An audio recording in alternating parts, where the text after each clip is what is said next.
Not get over somebody. I've been that one. And you also have the one that's just very stoic and just processes it all in the mind and inside and just continues to work and move forward. But I believe a healthy way of doing so is really to just face the music, face what's going on inside the mind. And it's easier said than done. It's easier to just act like things never existed, things never happened. And whether you did those things, whether you did hurtful things or whether she did, just not dealing with the issue is what I see to be like the common go-to for some of us.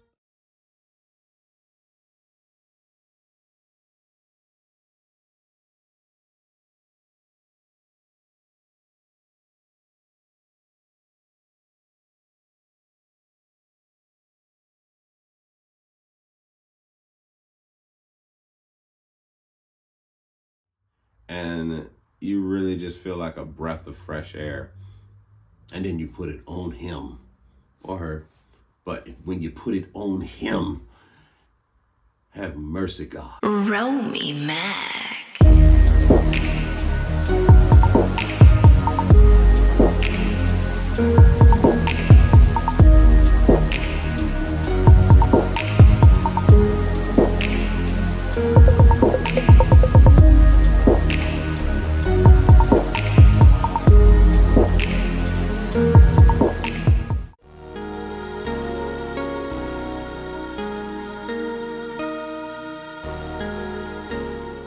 How long do you think you will have sex throughout your life?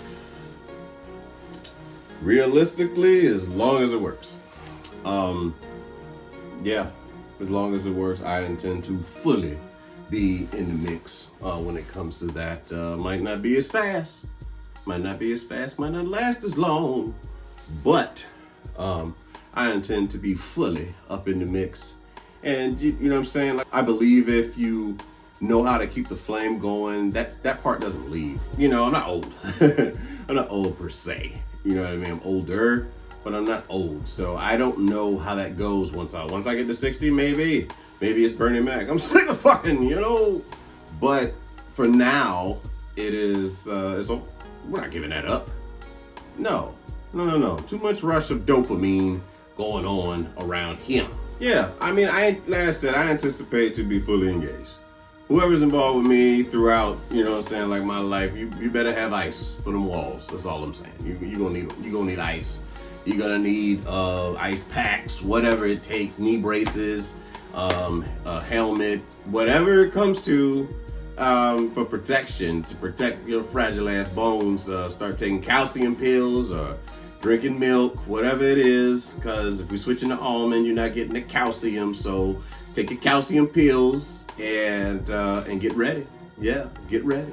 That's what that's my thoughts truly on that. But in all seriousness, I intend to engage in as long as my body allows, my heart allows, my soul allows. I mean, those are the things that have been involved from when I started making connection with that.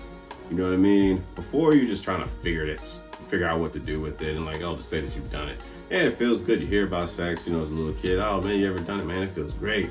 And then, you know, it's like you do it so much and then it doesn't feel, you don't feel anything. Then you learn that it requires connection for you to do it. Literally, it's like that scene in Zohan, you know, where he's no longer able to get it up until he, you know, engages with the main, you know, obviously the love interest for the movie. He's like, yes, it's you that's got my, you know what I'm saying, my stuff going. I believe that engaging in it as long as, like I said, the universe, God and the universe allows that to happen, and being healthy. I believe it's healthy to do so as well. But as I said, as you get older, I mean, I've heard horror stories about married couples not having sex in over, I don't know, 10 years. And it's like, God bless you. Yeah, really, God bless you for putting your body through that. I mean, I know Redman just recently talked about how he went through a year of abstinence, and God bless you, you know, honestly, about such. I believe that I just believe it's healthy. You know what I'm saying, to engage, just like I said, to engage in such, you know what I'm saying, to have that form of connection. Like I said, for as long as you can, because again, nothing lasts forever. Everything is temporary. So for as long as you can, do what you can, to, like I said, to engage with, you know, the person that you connect with on that level. But seriously, as getting older, going into the 70s or, I don't know, 80s, trying to do your best to stay fit. Obviously, I'm not gonna, obviously we've seen Arnold Schwarzenegger, Van Damme, Sylvester Stallone as they gotten older. I mean, hell, Vince McMahon looked kind of jacked, but he was on steroids into his 70s. But I mean, go as long as you can. That's how I see it, though. Just trying to stay fit, stay into your, like I said, work on your masculine on a daily, just staying in the gym, eating right, and drinking sufficient amount of water on a day-to-day basis as well, getting your proteins in, your fiber, and just staying, like I said, staying in shape, because I imagine that plays a part in it. You know, you get to a point where you're just like, you're overweight, you're obese, your stomach's just out to here, you're not gonna have as much stamina. I mean, I know I was joking earlier, like in the segment, but like in all seriousness, you not being in shape you just being a shape instead of being in shape is going to be a problem, not just for your partner, but your heart. You know what I'm saying? Like, it's more work for your heart. And as we get older, we're going to face a lot more issues that will have us in the hospital more than we want to. Diabetes, you know what I'm saying? Shit like that. And it's things for us to take seriously and wanting to better ourselves, wanting to look, our best, be our best version of ourselves. And you'd be surprised how long you can look like such. I mean, hell, LLs, you might suspect steroids. That's just for people who are too lazy to work out. But, LL's got a solid workout regimen. He's got a solid diet regimen. He stays with it. Chuck Norris, all those guys, you know what I'm saying, is known for like being in action films and all of that. Except for Steven Seagal, big ass. And I don't know, we've seen Steven Seagal, we've seen you and Humpty Dumpty sat on a damn wall.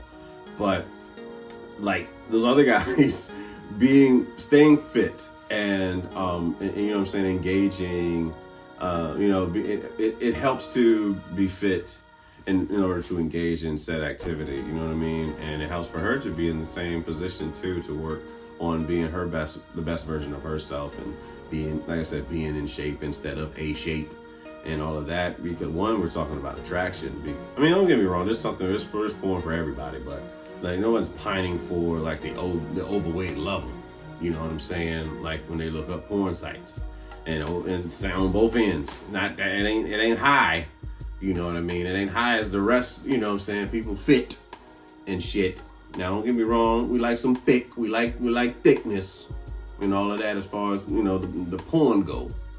But as far as that protrudeness, no Norbit. What's it, Respucia? Not feeling that at all. No Respucias. Pretty much no Kate bitches either. Kate from Norbit, you know what I'm saying? She was really, really small. That you don't want her. You ain't nothing but skinny bones and skins and Yeah, we don't want nothing that damn small either.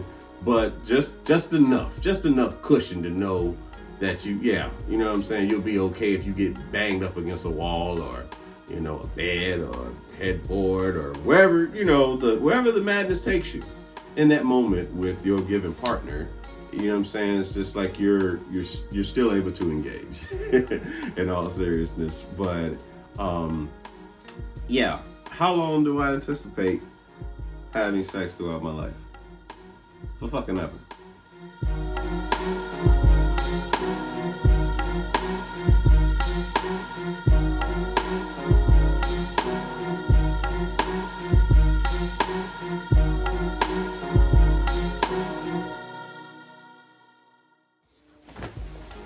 What about a woman gets a man sprung?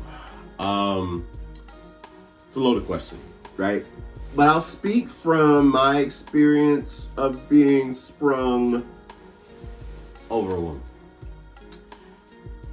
If she triggers anything remotely from like childhood, that emotionally unavailable, feeling like you're running away type thing, like in the beginning we were all close, but once you realize you got me, and then you put it on me, and I dropped all guards. Every last guard that I thought, I found this is it, I'm done. The chase is over. And then I become unattractive to you. I'm hooked. Oh, you're a drug to me now. You're a drug, literally. Like, I don't feel like I can function if I can't get a taste of you. I mean, your presence, your lips, you know what I'm saying, seeing you smile, just being around you. That's sprung like a motherfucker, man. See, that's happened multiple times throughout life where you just feel like, damn, I can't think about nothing but her. I put her before my purpose. I fucked up. And it's neurochemicals.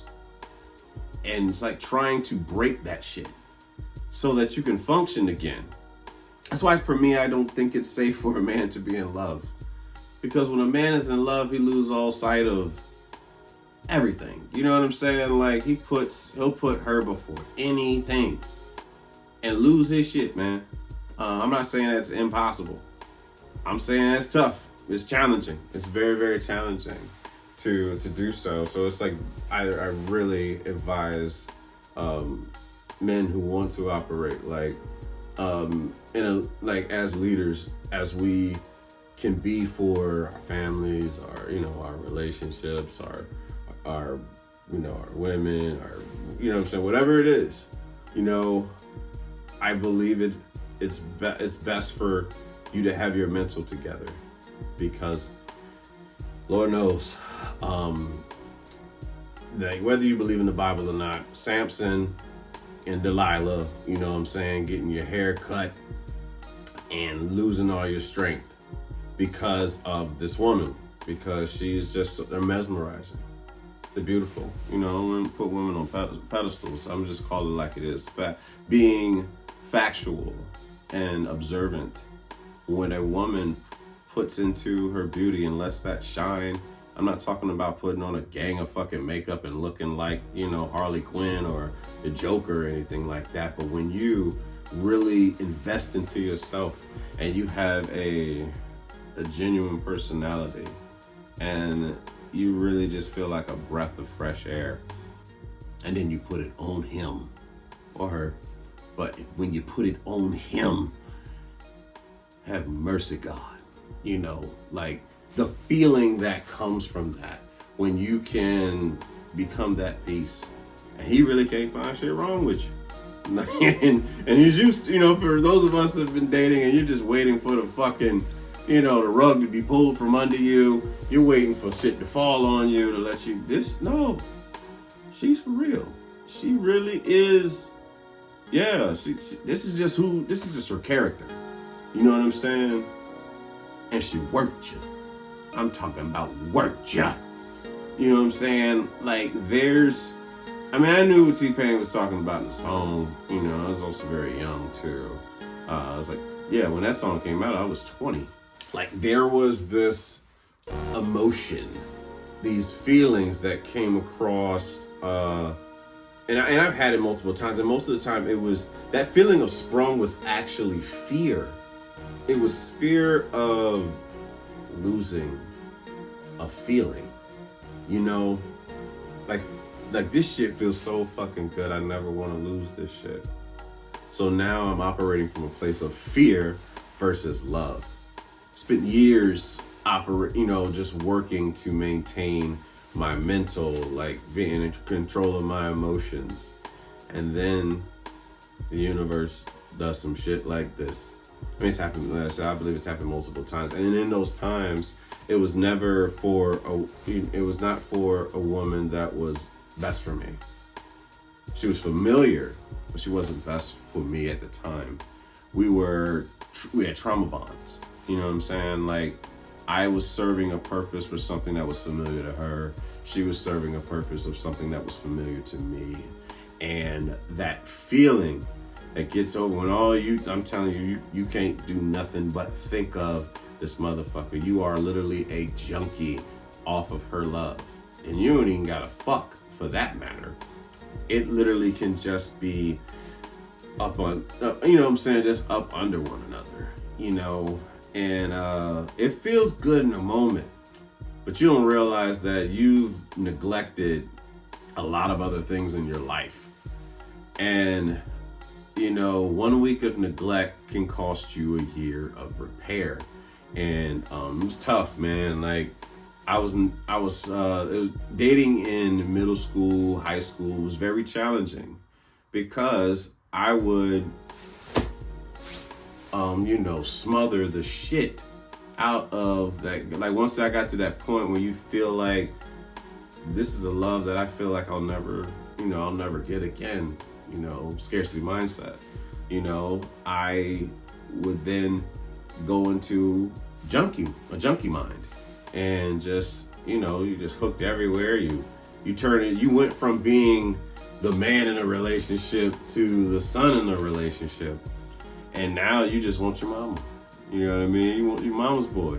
You want that titty in more ways than one.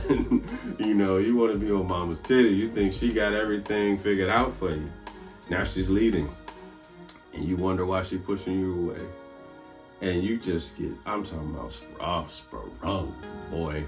Like Marcus and Boomerang, you sitting there watching the phone, waiting for it to ring. You waiting for text messages to come in. They ain't responding fast enough. You used to not care when you got the text message. Now you sitting there like a bitch, waiting for this phone to, to hit up, the text message to come through. And in your mind, you've already fantasized how much she's going to tell you in the text. And you done waited hours. And then she shoots the text. And shit like fucking 3 words. Mad as a motherfucker, yo. And I'm talking about gone. I'm talking about have you fucking gone, bro. You have these, now all your fears, your insecurities from the relationships you've had throughout your life, stemming from your childhood, how you were raised, what you were around. Now all of these are coming out, and now you want her to fix the shit. You want her to become codependent like you were.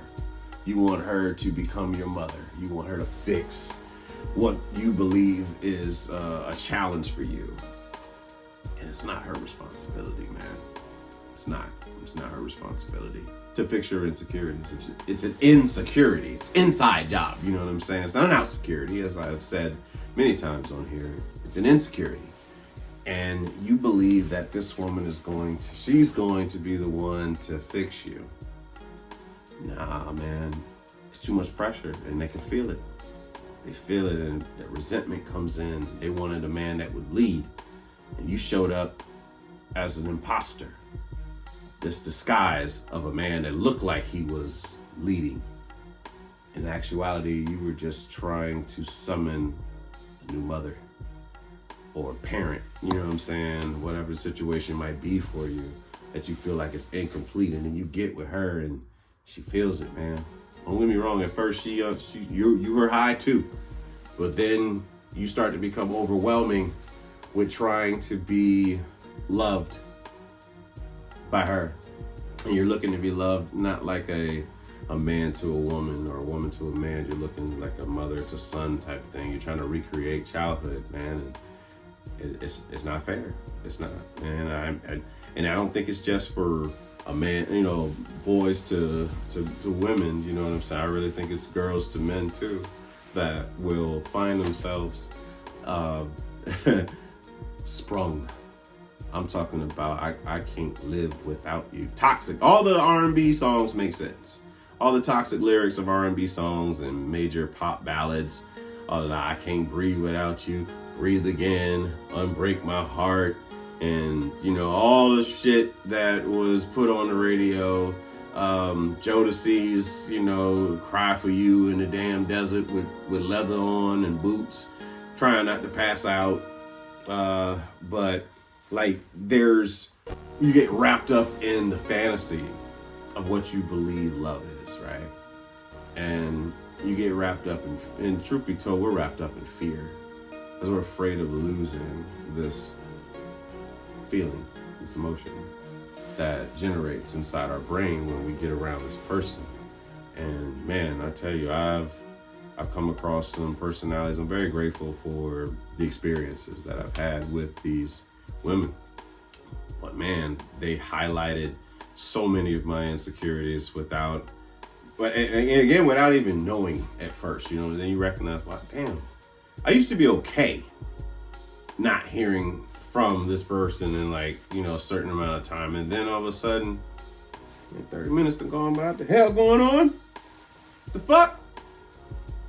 And then you realize that you're afraid of losing something that was never yours, right? It's just, and that's what love is. And that's why learning love is about appreciation and not possession, because what are you really losing? You know, it's just, you were supposed to appreciate that love, because nothing lasts forever. The feeling, you know, that feeling you get, it doesn't last forever.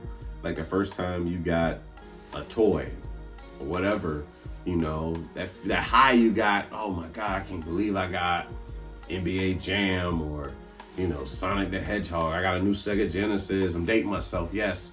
PlayStation, PlayStation 2, and all that feeling that you get. And then after a while, you know, you still love the game. It just don't feel like it did when you first got it, because of that dopamine high. You keep chasing the high. And that's what it is. And it's like, understand that people are human. They evolve. They're not going to just stay that damn happy to see you, you know. And it's not about you. It was literally about themselves and what they felt, that dopamine that they had, and how they expressed themselves. But it's not to take personal. It's literally just learning how to love yourself, man. And I said it's challenging.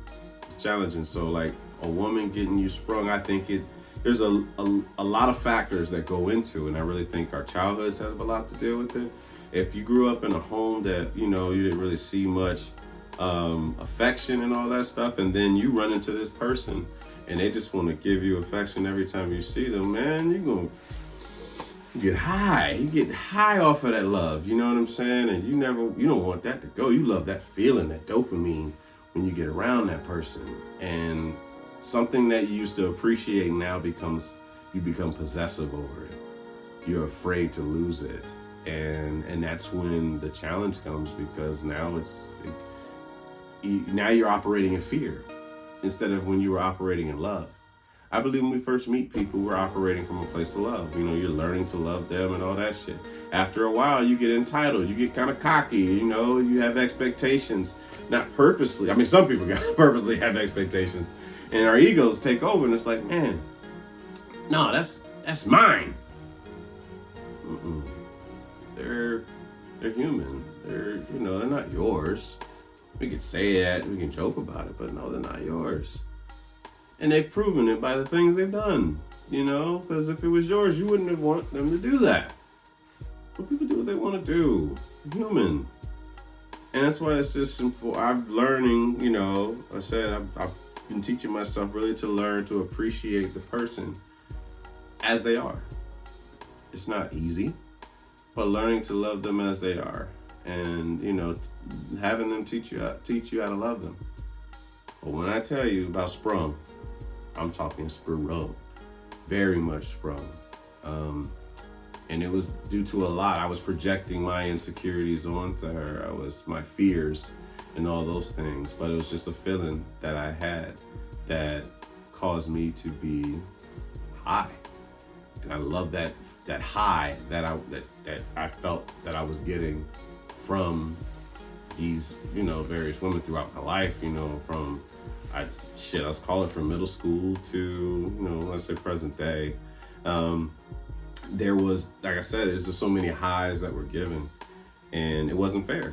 It wasn't fair to project that onto them. So learning to love yourself and have control of your emotions. But I mean, we're humans. We're meant to feel. You heard me say it. Yes. Stoic as I can be. Yes, we were born to feel. But it's about managing those emotions to the best of your ability. So, yeah. I've been sprung before. And it's one hell of a high.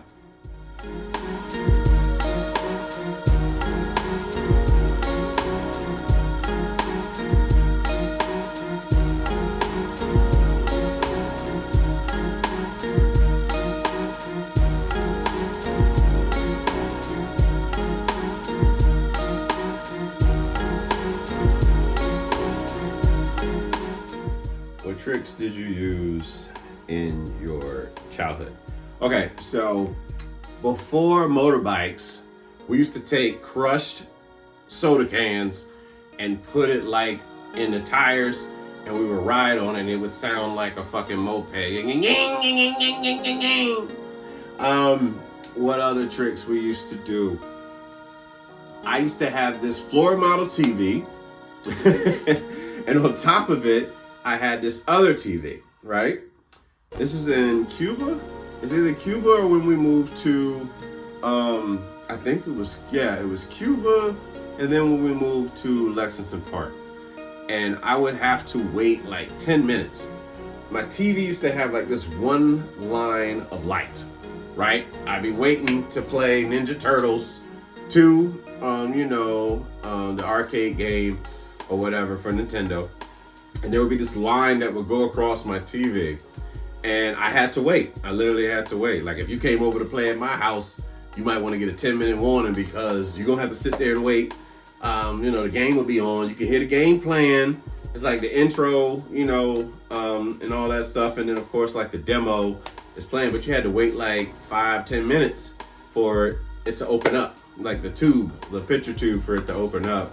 Those were tricks I used to do. TV on top of another TV. When I used to drink sodas, like I'd open up the can just a little bit, drink it while it's, I would suck on the shit and do it to the point where it looked like there was nothing in it, and it act like it was an empty soda, and then like put it somewhere where somebody would try to grab for it. Haha, I got you. Little dumb shit like that. I didn't have Napster at the time, so what I would do is I would make it'd be me and my little brother in the room, and I'd make him shut the fuck up while the song was playing. And I would have a gang of music. I was recording it with sound recorder off of, I don't know, Windows Media something. I think much videos. It was some video music. It was a music video website. So I would get all my songs from these music videos, and then it used to be buffering and shit. It used to piss me off, but I would get the songs that way. I was a music junkie even early on, like in 11. I would have it play. I would have the music video play, and sound recorder. I used sound recorder from my mom's computer, and while the music video was playing, I would record it. And it used to piss me off because mom used to want to use the damn phone and shit, and I'm on the internet trying to record music videos. It's her house though. It's her house. But those are tricks that I used to use when I was a kid that I can remember. I'm sure there's more, but that's all I can think of right now.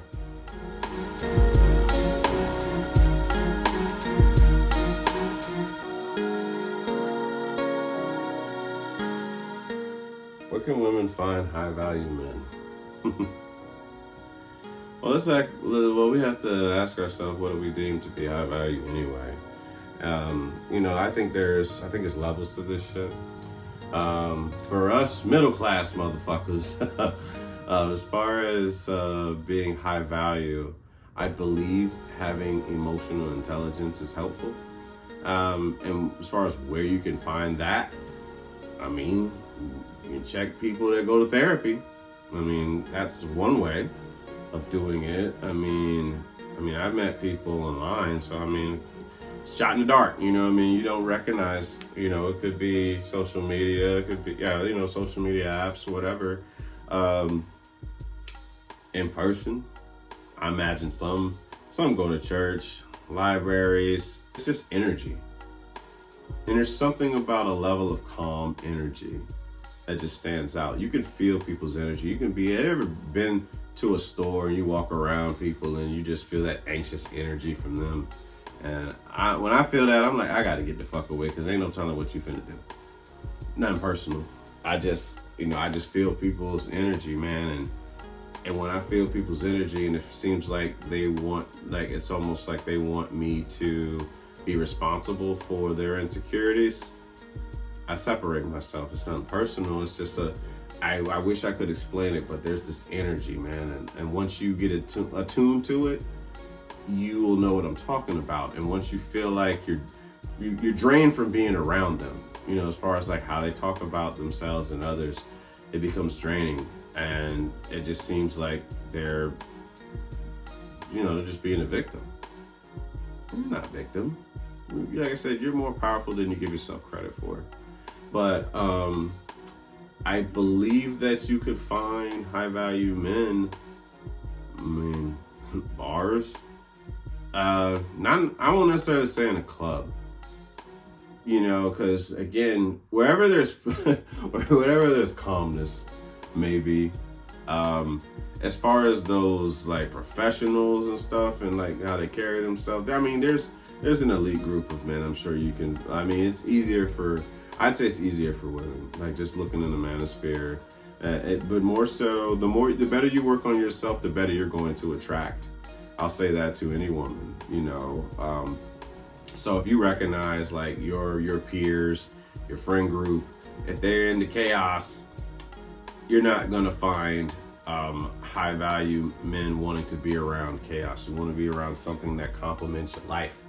That's one way of telling that shit. Like if you got a friend group and you know that your girls are loud as fuck and they like to get into shit. They're fun to be around. They're like one of the boys, you know what I'm saying? But as far as a man trying to build a life with a woman and she's engaging in such, do you believe a high value man is going to want that chaos in his life? Or is he going to want to be with somebody that's going to bring peace? Or, complement his life with her own peace. Complement his peace with her own peace. You know what I mean? Like, don't get me wrong.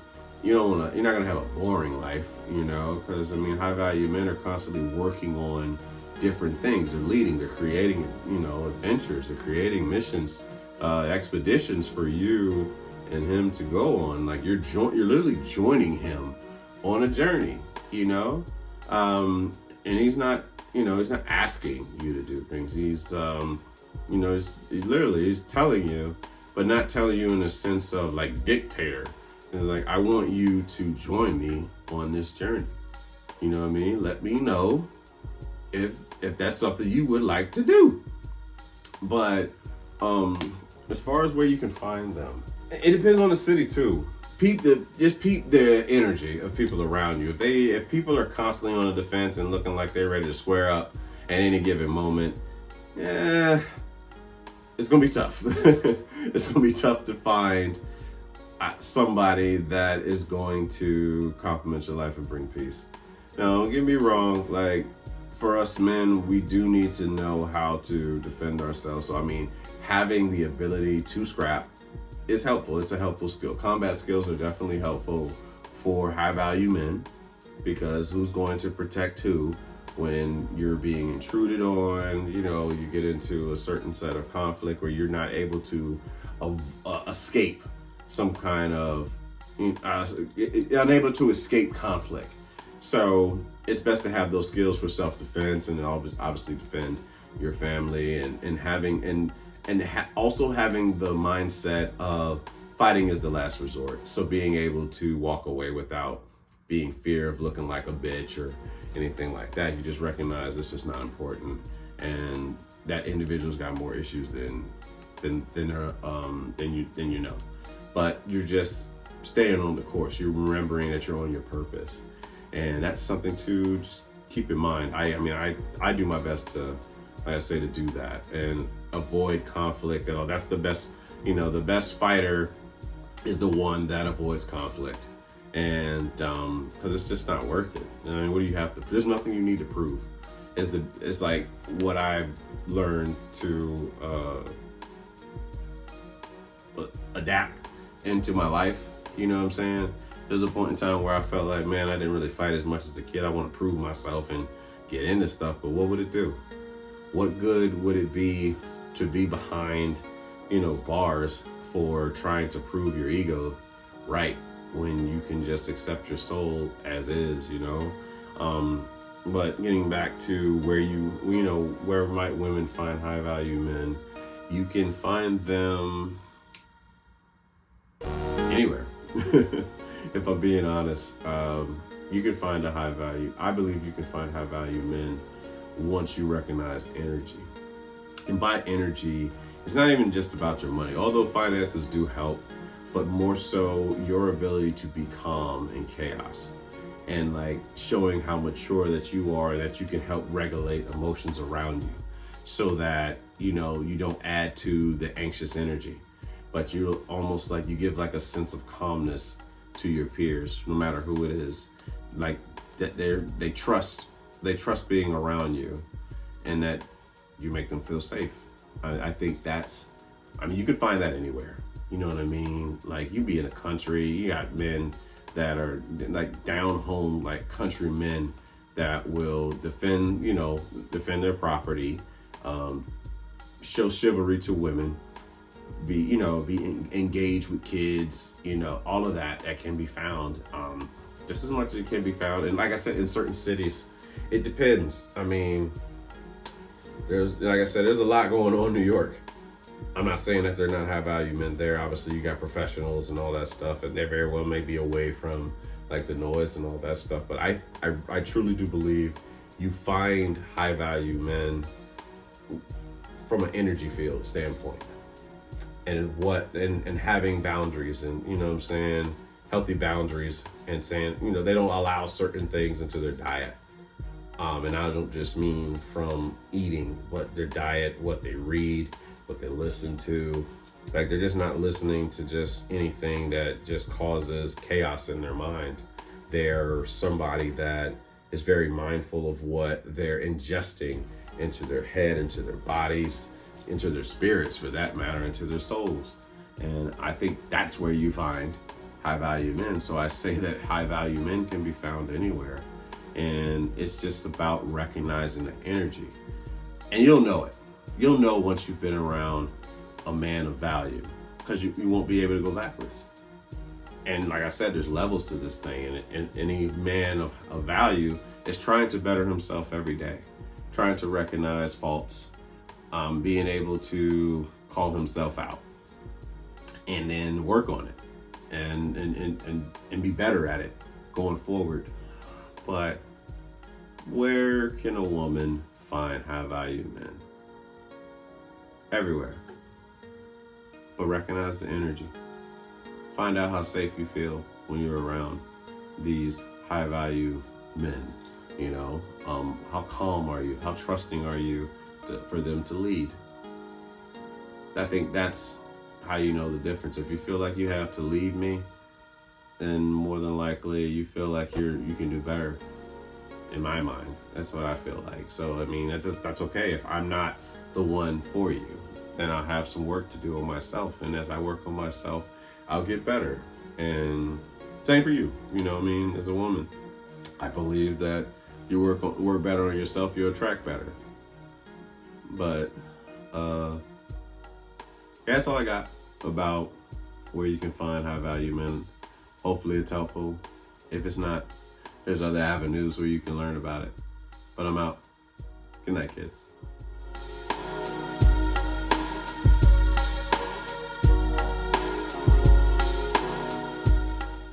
How do you feel about those who don't like the content of the show? Change the channel. There's more. There's so much content out here in the world. You do not have to sit and be unhappy with my shit. You know what I'm saying? Like, it's not for everybody. I don't believe it's for everybody, and I don't think all content is for everyone. I believe there's so many different personalities that you can literally watch whatever the fuck you want to watch. Listen to whatever you want to listen to. Sometimes some shit rock with you, sometimes some shit don't. And I know my shit ain't for everybody. I'm okay with that. But I do know that the ones that align themselves with what I talk about will definitely be better for it. That I will say, because that's the aim of it. That's really what the purpose of this thing is. Using the trials and tribulations that I've been through, whether they were laughable, whether they were, filled with tears, whether they were filled with drama, whatever it was, but learning from my fuck ups and sharing that with the people so that they can avoid the fork in the road, so they can get an understanding of what a man's thoughts on this particular thing. But I mean, that's where my mind goes, where I think about like people that don't like the content. No skin off my back. There's much more out there. It's not for like I said, it's not for everybody. Not everybody likes country music. Not everybody likes rap. Not everybody likes R&B. You don't have to like me. You don't have to like my work. You don't have to like anything I fucking do. But I love what I fucking do. I can tell you that shit. I feel good. It's just therapy for me, man. I'll come up here and I hold myself accountable on things. I might say some shit about personalities, but I assure you, I hold myself in full accountability for whatever I talk about, and it feels fucking good. It's a release. This is a place where I come to vent. This is my therapy. You literally get to sit in on a therapy session with me. Whenever you watch these episodes, all I'm doing is doing what I would do in therapy and diarrhea at the mouth. You know what I'm saying? Most of the time I'm listening. When I'm around people, I like to listen. Don't get me wrong. I can be long-winded and all that. And some people watching can definitely testify to it. But for the most part, I like listening. I love listening to people. It teaches me how to love them. And it teaches me what to stay the fuck away from. And all of that too. But, as far as people not liking the content, that's okay. It's not personal. It's a preference. You know what I'm saying? Like, some people like the hash browns that shredded, and some people like the hash brown patties. I prefer the patties, if we're being honest. But I mean, there's some people that like the shredded, and I really, you don't have to fuck with me. It's okay. You know what I'm saying? You don't have to fuck with me. Just don't fuck with me. Okay? That's just my thoughts on it, honestly. You know what I mean? Like, you cannot like something and not tear a person down. That's my theory on that. I mean, that says more about you as the person than it does about me. And anytime I tear somebody down, it's more about me than it is about that person. It's my view. It's my perspective on my belief system on what I believe they're doing. But, I mean, yeah, you don't gotta like this shit. This is for those who want to belong, not for those who want to fit in. You know what I'm saying? Like, this is not something, you ain't got to fuck with us. Honestly, well, you don't have to fuck with me in the senses. For those that consider themselves to be censors in the census, if you fuck with me, you fuck with me. And if you don't, that's okay too. There's plenty of other people for you to not fuck with, and plenty of other people for you to fuck with. But, for those that don't like the content, that's okay. Like I said, change the channel. If it's not for you, then it's not for you. But we will keep doing what we do on this side. That I assure you.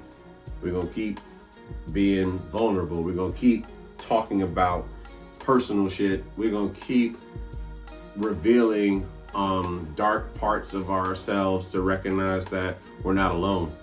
And that we can be honest about shit. That a man in his masculine can express his emotions without being emotional. He can be honest with what he finds to be attractive in a woman and not to be attractive in a woman. He can be honest about days where he didn't know any better known as beta tails, and doing shit that was pushing women away unknowingly, and just continue to grow. I mean, that's really all this shit is about. For however long these episodes are, you get to grow with me. So, if you don't fuck with us, get the fuck on. But if you fuck with me, I'm gonna fuck with you.